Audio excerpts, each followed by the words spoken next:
पंचतंत्र की कहानी। प्यासी चींटी और कबूतर। पंचतंत्रा की कहानी। एंट एंड डव। एक समय की बात है, गर्मियों के दिनों में एक चींटी बहुत प्यासी थी और वो अपनी प्यास बुझाने के लिए पानी की तलाश कर रही थी। कुछ देर आसपास तलाश करने के बाद वह एक नदी के पास पहुंची। सामने पानी था, लेकिन पानी पीने के लिए वह सीधे नदी में नहीं जा सकती थी, इसलिए वह एक छोटे से पत्थर के ऊपर चढ़ गई।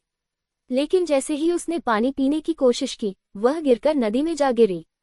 उसी नदी के किनारे एक पेड़ था, जिसकी टहनी पर एक कबूतर बैठा था। उसने चींटी को पानी में गिरते हुए देख लिया। कबूतर को उस पर तरस आया और उसने चींटी को बचाने की कोशिश की। कबूतर ने तेजी से पेड़ से एक पत्ता तोड़कर नदी में संघर्ष कर रही चींटी के पास फेंक दिया। चींटी उस पत्ते के पास पहुंची और उस पत्ते में चढ़ गई। थोड़ी देर बाद पत्ता तैरता हुआ नदी किनारे सूखे आ गया। चींटी ने पत्ते में से छलांग लगाई और नीचे उतर गई। चींटी ने पेड़ की तरफ देखा और कबूतर को उसकी जान बचाने के लिए धन्यवाद किया।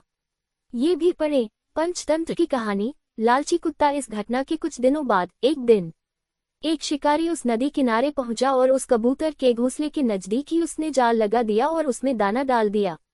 वह थोड़ी ही दूर जाकर छुप गया और उम्मीद करने लगा कि वह कबूतर को पकड़ लेगा। कबूतर ने जैसे ही जमीन में दाना देखा, वह उसे खाने के लिए नीचे आया और शिकारी के जाल में फंस गया। वो चींटी वहीं पास में थी और उसने कबूतर को जाल में फंसा हुआ देख लिया। कबूतर उस जाल में से निकलने में असमर्थ था। शिकारी ने कबूतर का जाल पकड़ा और चलने लगा। तभी चींटी ने कबूतर की जान बचाने की सोची और उसने तेजी से जाकर शिकारी के पैर में जोर से काट लिया।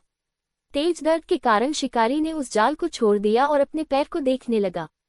कबूतर को जाल से निकलने का यह मौका मिल गया और वह तेजी से जाल से निकलकर उड़ गया। ये भी पढ़ें। पंचतंत्र की कहानी। चींटी और घमंडी हाथी। सीख कर भला हो भला। हम जब भी दूसरों का भला करते हैं तो उसका फल हमें जरूर मिलता है। कबूतर ने चींटी की मदद की थी और उसी मदद के फलस्वरूप मुश्किल समय में चींटी ने कबूतर की जान बचाई। इसलिए कभी भी किसी की सहायता करने या अच्छा करने से पीछे न हटें। जब भी मौका मिले, दूसरों की बिना किसी स्वार्थ की मदद करें।